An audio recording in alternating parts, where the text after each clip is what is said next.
Hi, I'm Derrick Jensen. This is Resistance Radio on the Progressive Radio Network. My guest today is Chris Matera.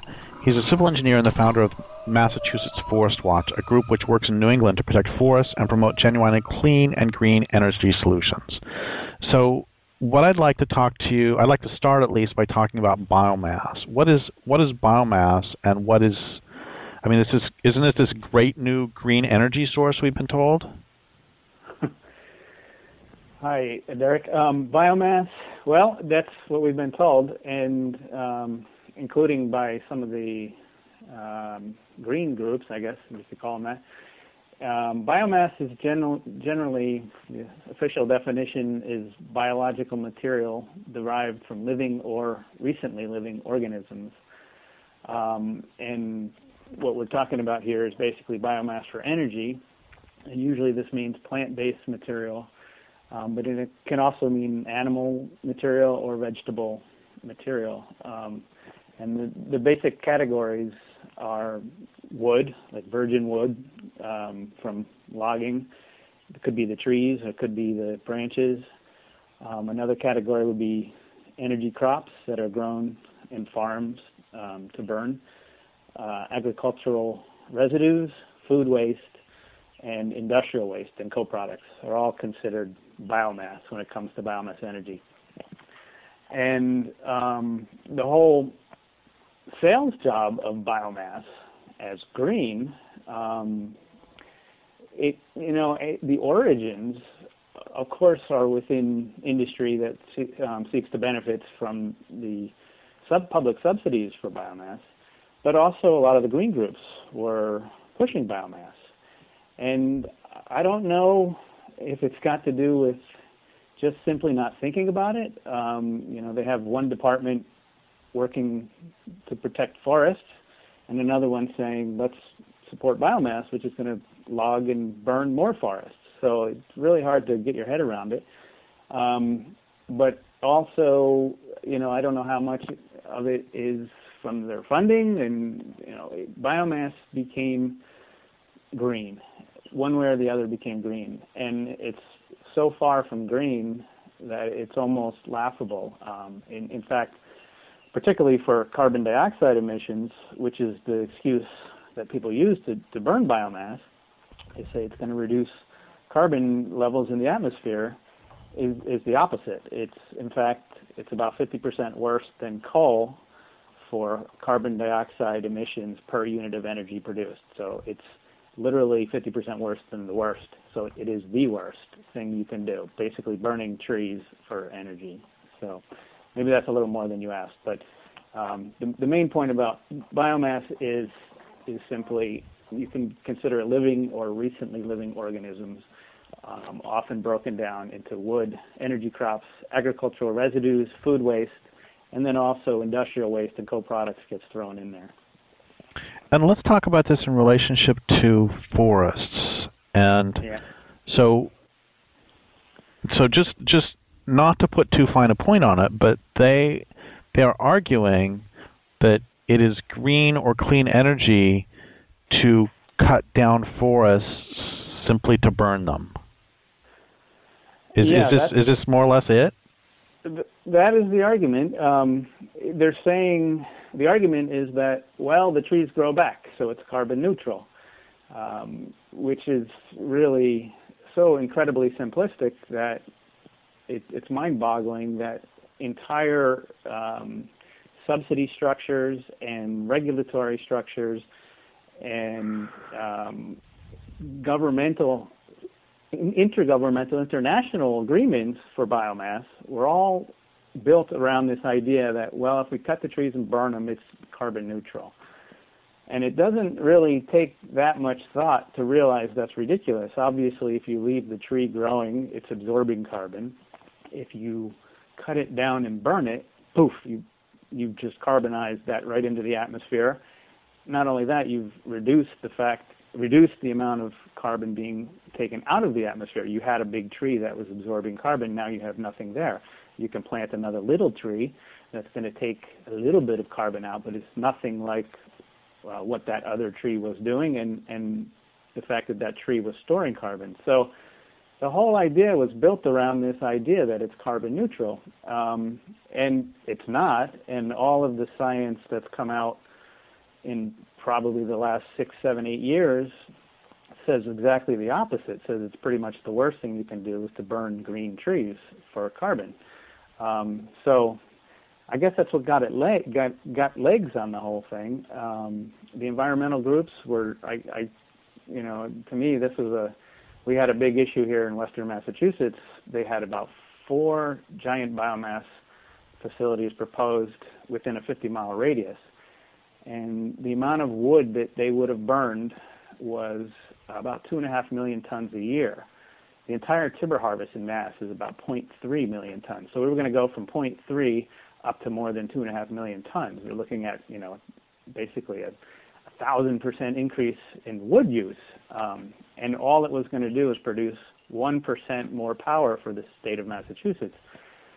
So we basically woke up and said, what's going on here? And in the beginning, the environmental groups were not at all helpful. They weren't supportive. They were actually supporting the biomass, not all equally and not to the same level, but there was no help there. And it turned out, if you looked into it a little bit, they were instrumental in implementing these biomass subsidies and proposals because it got this stamp of green on it without thinking about it.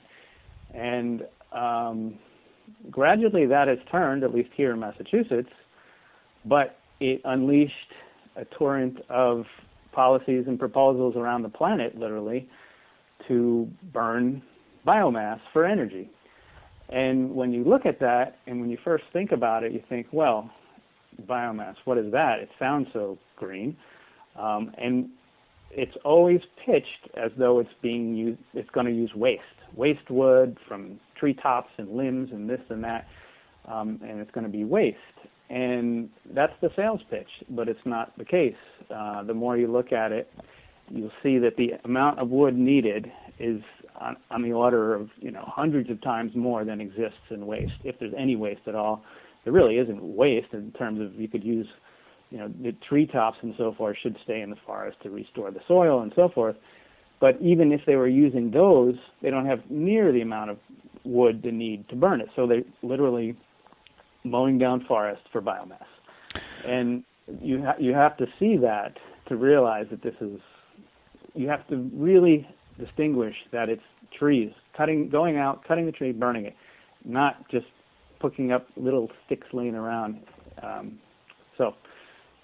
This again a long answer, but basically no, that's great. I want you to do long answers, and I guess I have a couple asterisks I wanted to, sort of comments I wanted to make as you were going by. One of the things you talked about the big green groups, and it's I mean, all the grassroots activists I've ever met have known this, and I'm sure you know this, but it's not so much in the public that for the most part the big green groups are not our friends. I mean, they're not actually environmental groups at all. Yeah, they're very sorry.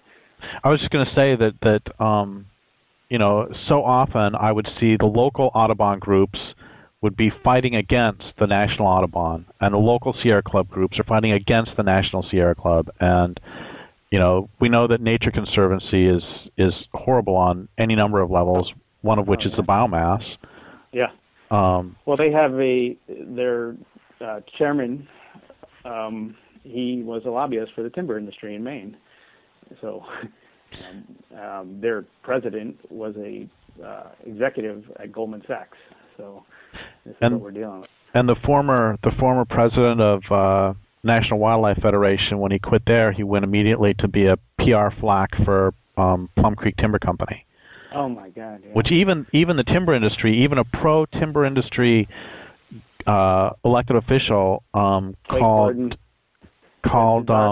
right? They called Plum Creek the Darth Vader of the timber industry. And he went straight from National Wildlife Federation there. So that's one thing I wanted to mention. The other is I just want to keep coming back to this. It's that and what they're talking about is just clear cutting to burn. You said before we came on air that you lived in the Northwest for a while. for many years, and so you know about the whole thing with raw log exports to Japan, and how that was a big fight, that it was considered a waste to take a tree, a big old tree, and just ship it to Japan, as opposed to people working on it here. And, you and I would both rather that the tree were standing, but we'll leave that aside for a second. It's even more stupid simply to cut down a forest just to burn it. That makes even less sense, because at least with the other, you're still going to get a house. You're still going to get some product, and which, once again, I'd rather the tree were standing. And then there's one more direction I want to go with this, which is this is all based on a misdefinition of a forest anyway, because this is defining a forest as a pile of carbon. Because even if it were carbon neutral, that doesn't alter the fact that you have taken away the habitat, the homes, for these species. Well, that's a really good point, because in a sense, we're extremely lucky if there is any sanity out there. We're lucky that it is carbon intensive to burn these things, because almost all of these so-called green groups are more than happy to torch the forest in the name of carbon in the atmosphere. However, all the other things that we've been fighting for years and years, and that they've been allegedly fighting for, they're more than happy to throw those out the window if the burning trees was better than burning something else. And it's just amazing to me. I mean, you mentioned that issue with the big green groups, and I mean, that was by far the most shocking thing to learn.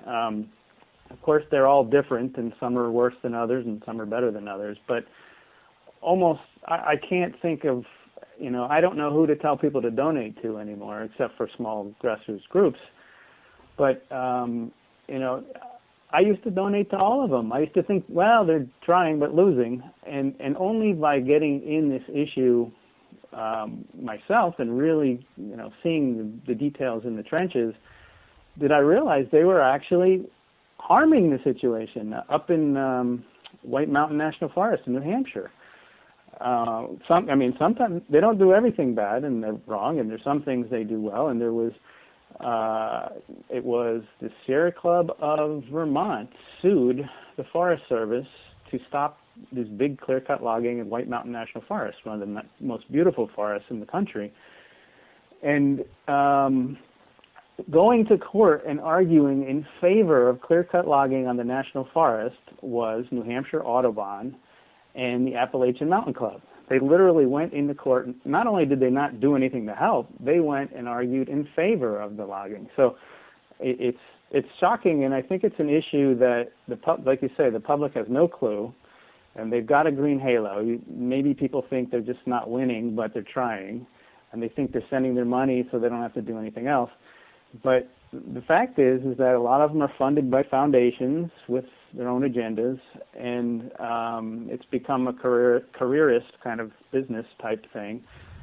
And again, some are worse than others, and some are trying. And I don't want to completely dismiss everything they do, but for us to count on them to help the issues that need energy is actually an energy black hole. People are counting on that, and it's a financial and energy black hole.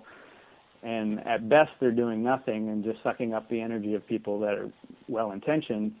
At worst, they're helping enable these problems. So I think that's an issue that nobody really wants to deal with. I tried on some level here in Massachusetts. They were going to increase logging about 400% on our state public forests.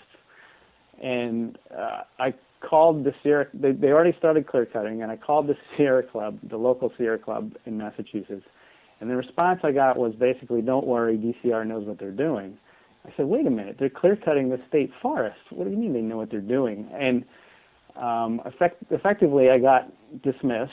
And then later on we had a big battle about this in the public realm.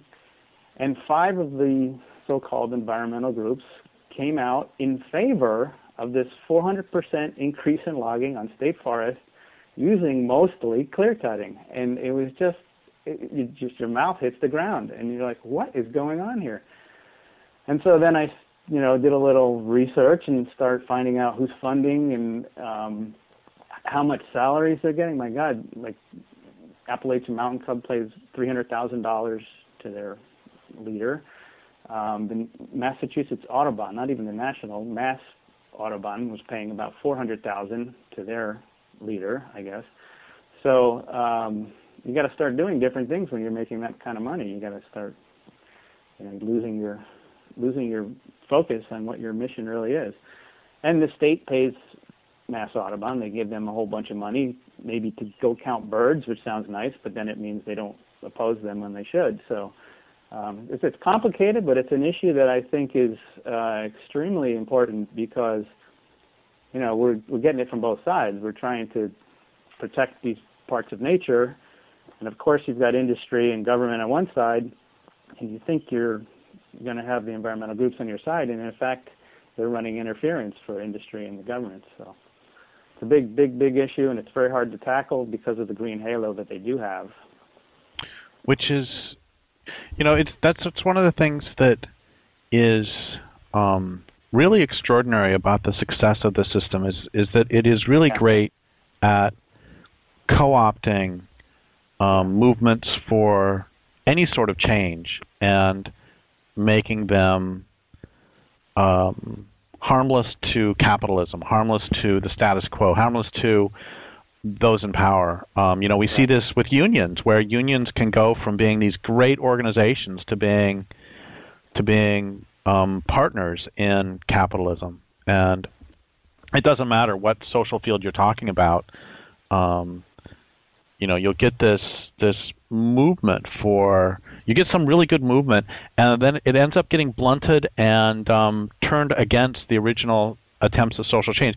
Queer theory is a great example of that in terms of feminism, that you get this really strong movement of feminism, and then there's this turnaround where now feminists are claiming, the third wave of feminists are claiming these very anti-feminist positions. It's extraordinary how consistent the system is at that. And we can either go that direction or we can get back to biomass, whichever you'd rather. Which would you rather? Oh, no, I'm sorry. Yeah, we should... No, don't apologize. I think it's great. I think it's hugely important. Actually, and I do want to say one more thing about this, which is I know there's an organization up in Washington that's really great at fundraising. And one of the things they've done is they have been able to colonize... This is one of the ways this happens. They were a fairly small group, and they were able to colonize all sorts of other small organizations all through the Northwest because of their ability at fundraising. They would insinuate their way in. Hey, we can raise some money for you. I know you're tired of doing all this volunteer. We can get you a salary.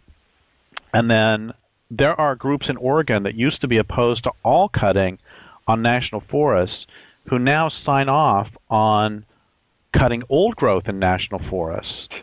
And it's all because they accepted this. There's this quote: "The devil comes offering a larger audience," and it's like, and as an activist, it can get really tiring doing all this work. The people in the Forest Service or working for the state forests, they're making $40,000-$50,000 a year, whatever it is they're making, and meanwhile we're fighting this for free. And it can get really, really tiring to be doing this on weekends, to be doing it. Eating slices of pizza as you dash to the post office to try to get this in before it closes, and meanwhile they're making money to do it.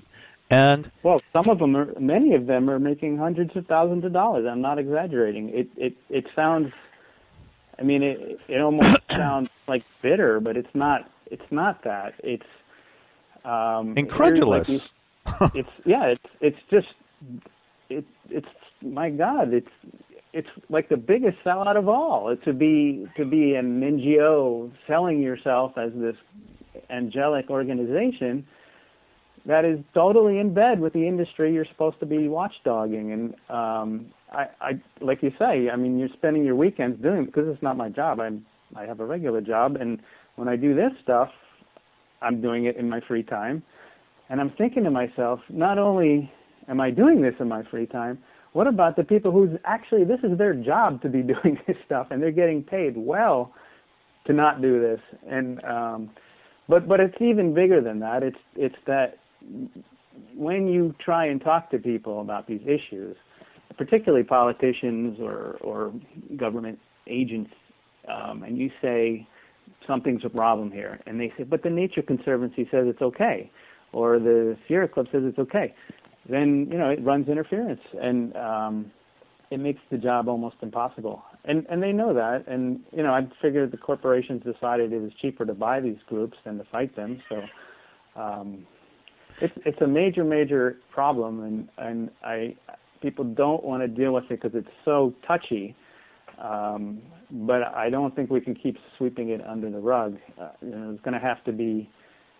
There was a book that came out. It was called Green Incorporated, and it was okay. It was about the Conservation International, a woman who worked there and became disillusioned and wrote the book. But there's so much more to it than what she wrote in that book. And I mean, basically, how are you going to deal with these issues if the people you're fighting with are tying your hands? So, or even worse. But anyway, it's a big issue, and I could talk about forever because it really makes me mad. But I do want to talk a little bit more about the biomass, because I'll find myself posting comments on the web against people that are well-intentioned and they believe biomass is helpful. And so not only do you have to try and deal with battling the industry and the government, but you have to deal with all these people that have been told that biomass is green.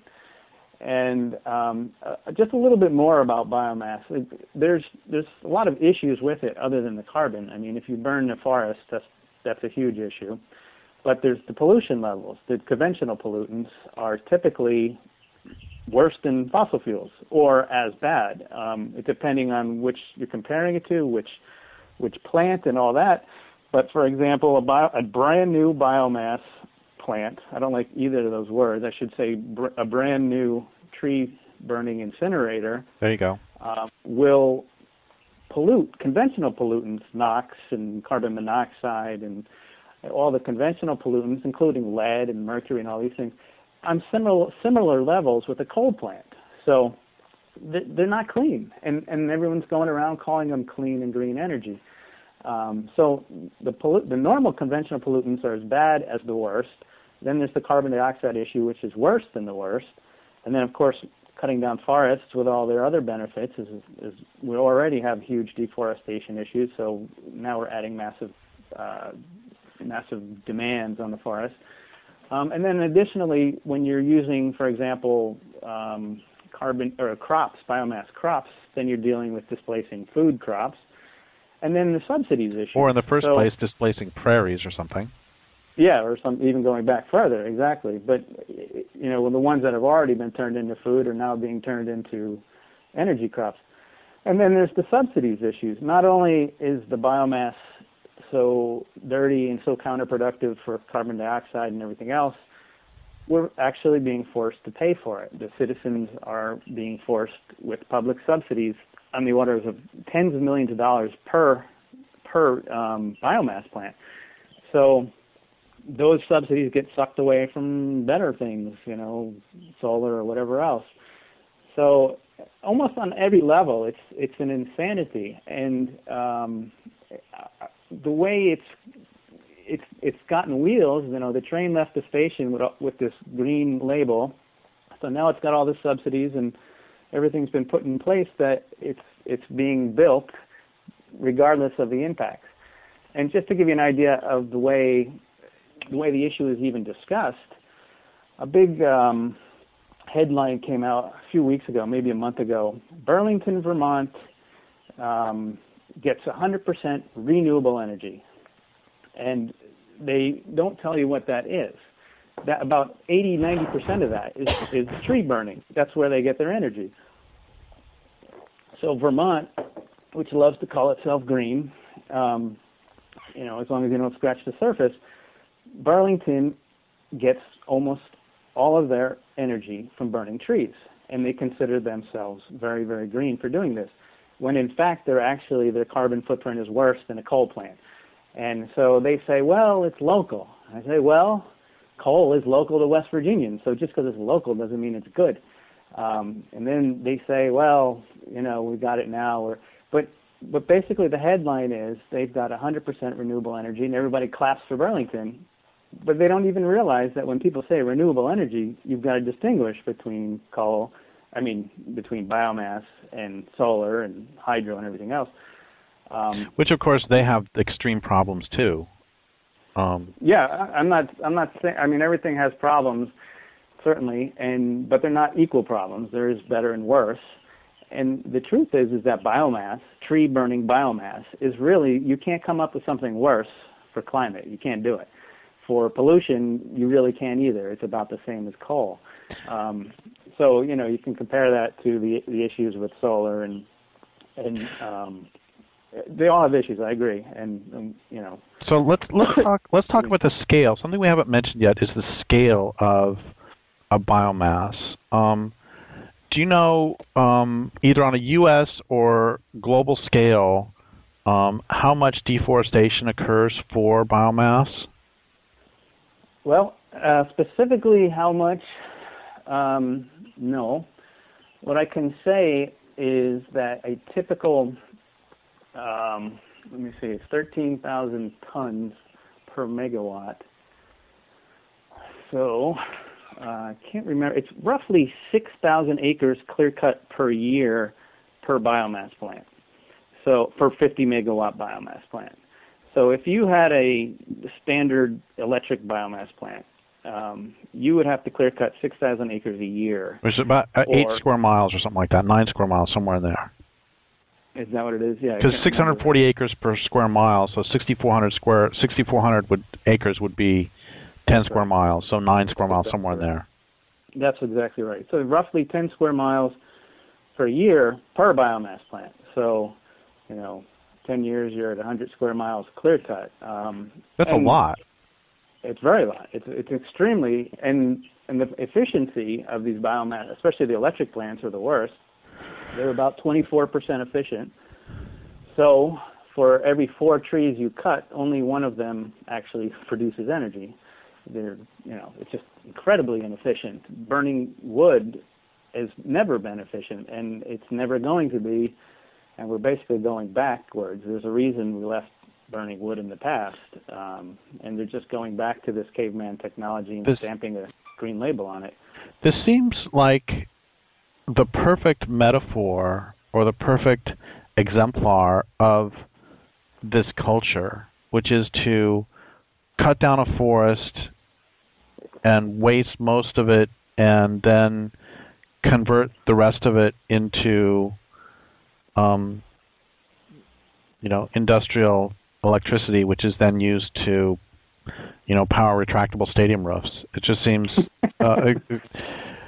so let's back up a second. I think we should put this in context of the excuses that are used for deforestation, because just every few years the timber industry has to come up with a new excuse to deforest. Whether it's I first realized this. I was asked to write an essay in maybe 1994, about 1995, somewhere in there. We as forest activists were saying that the forests around Spokane, where I lived at the time, the forests in Idaho and northeastern Washington were in a state of ecological collapse.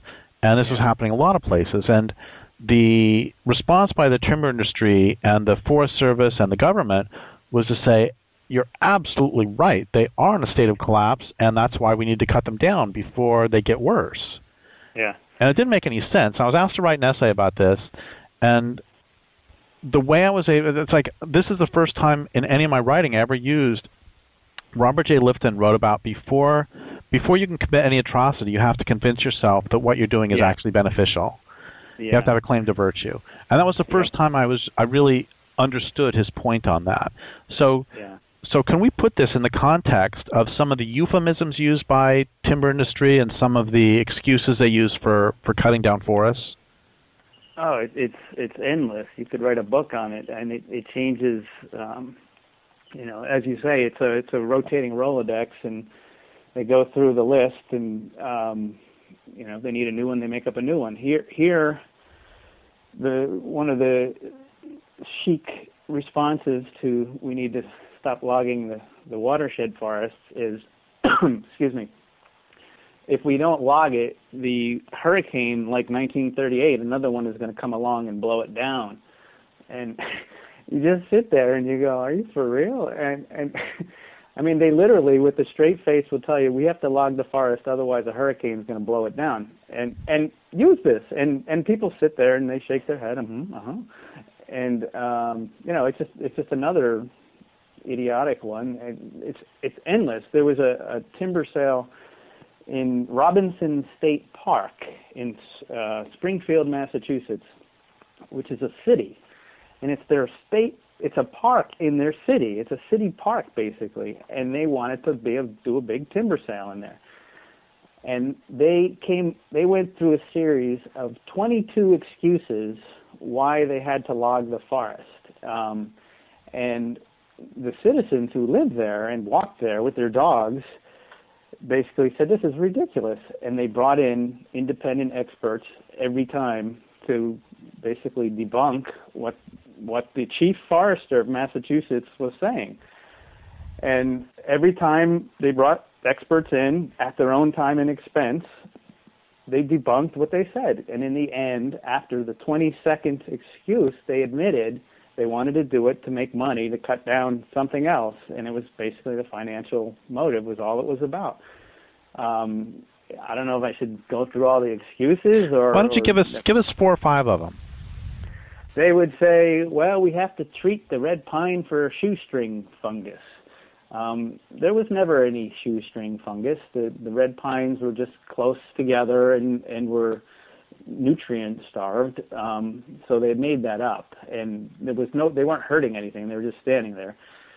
Then they said the hardwood forest needs to be logged for forest health. So they brought in an ecologist, and he said it was in excellent health, and logging would actually hurt the forest health. Then they needed to create biodiversity. That's what they said. So they actually brought in people, did a bio-blitz, and they documented over 50 species of trees, 600 species of plants and animals, some which were rare and endangered, and determined it was actually an incredible hotspot of biodiversity and shouldn't have been touched. Then what else did they say? They needed to promote age class diversity, and in fact it was already totally diverse for age and class, and they were going to do a shelterwood harvest, which is actually an even age thing, so they would have made it more even age. Yeah, I found the best way to get an age diversity of trees is to cut all of them down. Yeah, exactly. It blows your mind. And they say this all the time. They say, well, we have to, we're going to do all these clear cuts to get age diversity. And what they mean is this clear cut we're going to do this year, that clear cut we're going to do next year, and you're going to have just, 50 acres of 10-year-old trees, 50 acres of 11-year-old trees. It's just so ridiculous. And it just goes on and on and on. And, you sit there and you think, are you guys making this stuff up? Do you believe it yourself or what? But in the end, it's like you say, they have to feel that they're doing something good. And I think the thing with logging is it's so visibly destructive that people really have to, convince themselves they're doing something good. I would be much happier I wouldn't agree with it, but I would say, let's talk about, you're doing this for wood and money, and let's be honest about it, and let's not, make up all these excuses. I'd like to just read one little quote here. This is from Bob Everett. He's a forest ecologist and is the executive director of the Eastern Native Tree Society. And he says, regarding what we're talking about here, what is the recipe for getting people to accept unsightly practices like clear cutting? Give them plausible sounding reasons. Tell them the forest is unhealthy, that red maple is taking over, alien species are invading, that the trees will fall on people. There's an unacceptably high fire danger, that the hurricane will blow everything down. Sound familiar? Presumably clear cutting is needed to help avert such impending catastrophes. But if people aren't buying, what then? Push the early successional habitat. Win support from a naive public by insisting that we need more cottontails and game bird species, the ones we shoot. suggestive of a mid-1800s landscape. Have I missed any of the arguments? By the way, I've been told in private by foresters that these are the standard talking points that state and federal forest agencies routinely use to soften up the public prior to an unpopular action. So on some level, they know what they're doing, and some of it is sincere delusion, and some of it is manipulative. You know, it's hard to know what's what. Right now, they're putting out a timber sale in the Tongass up in the Alaska Panhandle. That's the largest timber sale they put out in quite a while, maybe a decade. It's I think it's 7 square miles, and the excuse for doing it is that is jobs, and basically the timber industry they've overcut so much that the timber industry has collapsed, and so their excuse for further deforestation is that they've deforested too much, and therefore there are no trees to be cut, which means they have to cut the remaining trees to keep the businesses alive. That's actually the reasoning that they're using for putting this out. Yeah. It's just they'll use any excuse in the world. And let's talk a little bit more while we're on this about euphemisms. Okay, so clear cut is a bad word, but okay, what's a clear cut? A clear cut is where, just for listeners, is where they cut all the trees, right? It's like you take 20 acres, you take 1,000 acres, you take however much, you cut every single tree, right? Yeah, I would even say the ones where they leave, 3 trees that can barely stand up on their own. Okay, that is still a clear cut, but they don't call it. Yeah. So let's list some of the other names. Let's see. Another one is regenerational harvest. Yeah. Seed tree cut. Yeah, seed tree. That's where they leave a couple, 3 trees, right? Yeah, exactly. Or leaf tree is the same thing. Even age management. That's another euphemism. Yeah. Even when they say salvage logging, that 1 or 2 trees went down, and they come out and take everything else because those trees went down. Now it's a salvage cut, not a clear cut. They have in Massachusetts. They have aggregate retention cut. You know what that is? No. So you take a square on a map. Let's say it's a 50-acre square, and you clear cut 30 acres of it, but you didn't cut those other 20 acres, right? So it's not a clear cut. It's an aggregate retention cut. So basically, if you don't clear cut the entire planet at once, it's not a clear cut because you left something there.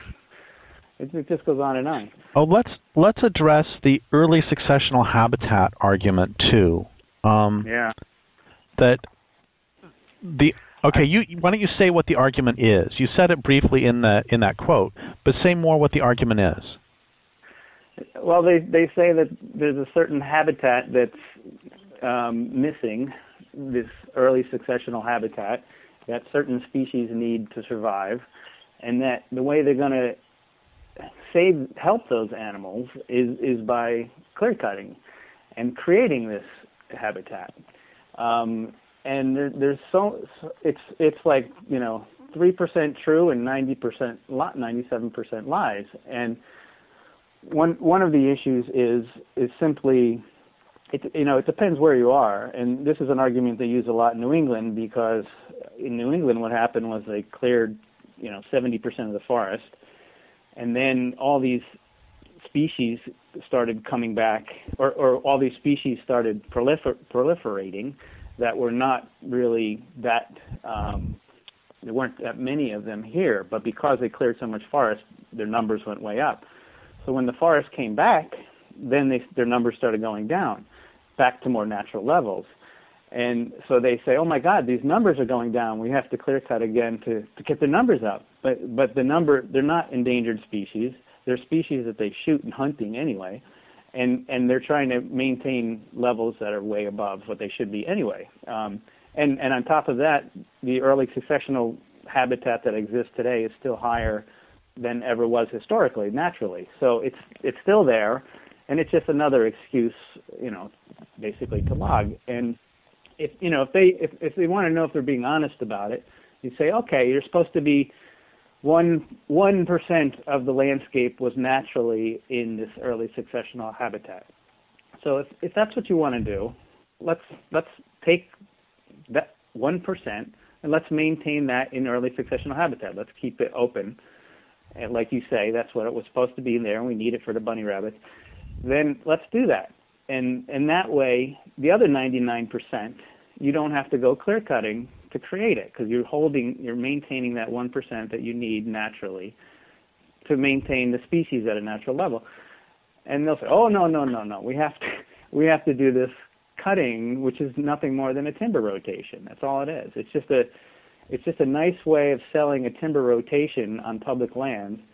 And what they really do, and that's why I think this was probably designed in a focus group, some propaganda that was paid for by industry and was tested in focus groups. And how are we going to get people to accept clear cutting? We're going to tell them that we're doing this to help the little animals. And it's a way of creating this schism in people that want to do well by nature. And you tell them, well, the reason we just raped the nature is because we want to help the nature. And then they're like, oh, what?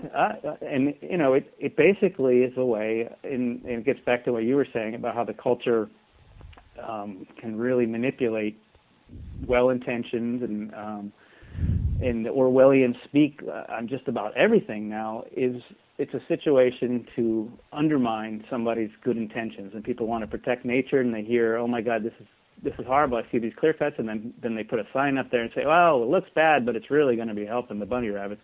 Then they don't know what to do. So I think it's just high-tech propaganda to keep people quiet.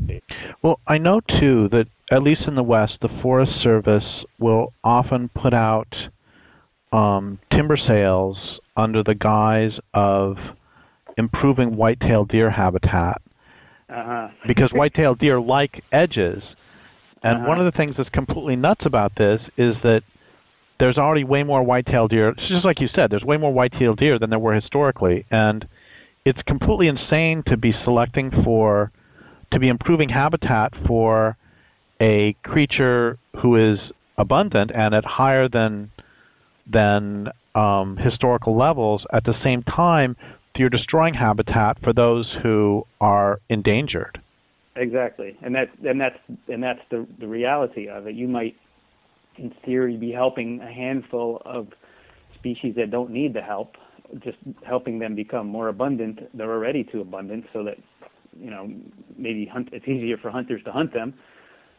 But meanwhile, the remaining 99% of species benefit from a forest, a closed canopy, and everything else. And everybody knows that. A child knows that, and it's just part of the propaganda system. And I guarantee it's been focus group tested.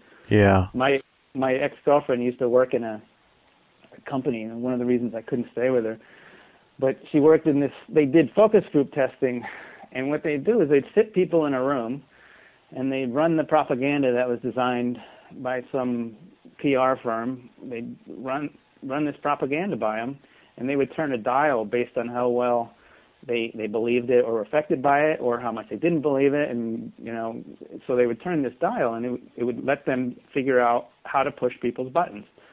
And using this stuff is, they use psychologists and they use whatever they can to convince people to go against their own interests and beliefs. And that's what this early successional habitat thing is.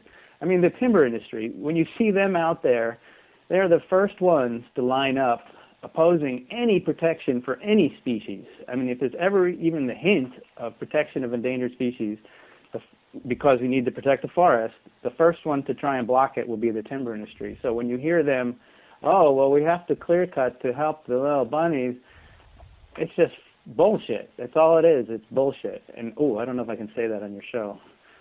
Sorry, Derrick. Oh, I'm not sure either. We'll let them figure it out. Okay. But, I've heard it from foresters myself, and they'll tell you, of course, we want the wood. We want the money.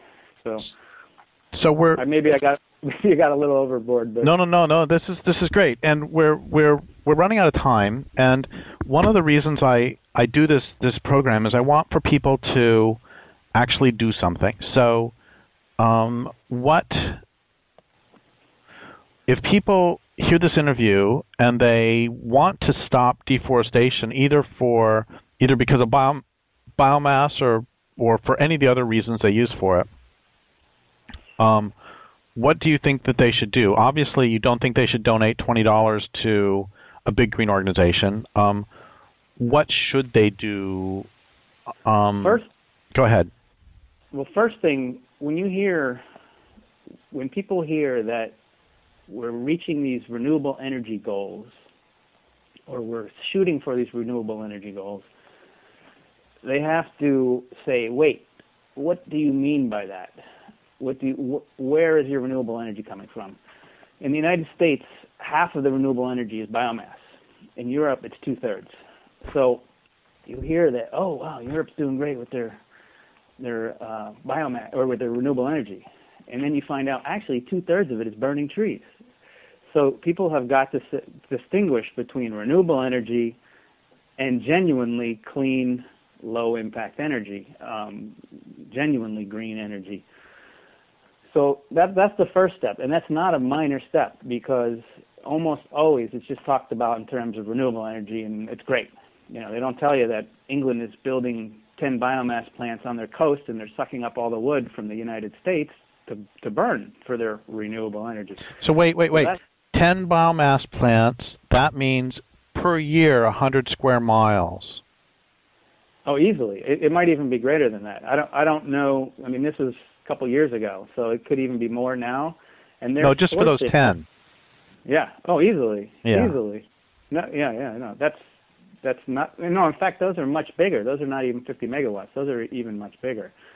So they're calling it renewable energy, and they're getting subsidies. But what they're doing is they're cutting down the forests in the United States, and they're shipping them more energy to England to burn and polluting in England, and they're calling this green energy. So, you know, it's even when you get to this point where your solutions are problems, you're really in trouble. So what should people do? You know, it's not going to make sense, maybe, or maybe it is, maybe it isn't. But I think the biggest element missing from movements is a sort of support for each other, and using the word solidarity, people don't like that word because it's associated with communism or whatever. But I think you got a lot of small people working on their own or working in small groups that are, you know, they're legitimate groups doing the best they can. They're battling the monster, the big system, but yet they don't support each other. And I think as much energy as fighting the man needs to go into being support for each other and giving companionship even, and connecting with the people you're working with, because that's what gives you energy to keep going. So, you know, on the one hand, we have to get smart about, for example, what they call renewable energy, and smart about the best way to act. But on the other hand, we've been turned into little automatons, or we're very isolated, and I think people have got to come together and realize that, you know, we're working together and leave our egos at the door and support each other more. I think that's a huge issue that doesn't get talked about. Almost as big as the foundation-funded green groups. I completely agree with you. Sadly, we're pretty much out of time. So one last thing: is there a way that do you have a website people can go to? Yeah, it's just maforests.org with an S. Okay. Forest. Okay, yeah, and I completely agree with you about what you just said. I think that's incredibly important. So I would like to thank you for your work, and I would like to thank you for being on this program. Your interview was great. I'd like to thank people for listening. My guest today has been Chris Matera. This is Derrick Jensen for Resistance Radio on the Progressive Radio Network.